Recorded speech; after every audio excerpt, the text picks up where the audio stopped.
Sa ibang balita, bigong makausad sa susunod na round ang 3 atleta ng Pilipinas na unang sumabak sa Rio Olympics. Sa kabila nito, hindi nawawala ng pag-asa ang Philippine team na matutuldukan na ang 20-year medal drought sa prestigious sporting event. Ang report mula kay Pauline Requesto.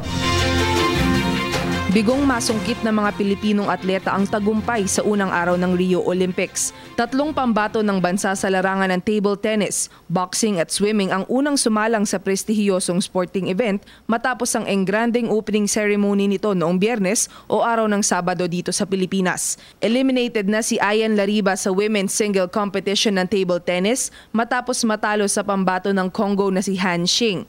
Natalo ng Congolese national si Lariba sa best-of-7 match sa score na 11-7, 13-11, 11-9 at 11-7. Si Lariba ang kauna-unahang Pinay table tennis player na nakapasok sa Olympics. Samantala, bigo ring makalusot sa susunod na round ng men's lightweight division si Charlie Suarez matapos ang split decision ng 3 hurado pabor kay Joseph Cordina ng Great Britain. Dahil dito, si Roger Ladon ng men's light flyweight division na lamang ang natitirang pambato ng Pilipinas sa boxing.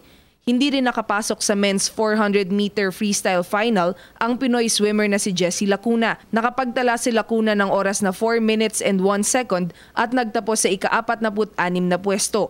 13 ang delegadong atleta ng bansa sa 2016 Rio Olympics. Para sa PTV News, Pauline Requesto. Ako si Ria Fernandez. Mag-subscribe na sa PTV YouTube channel. I-click lang ang subscribe button.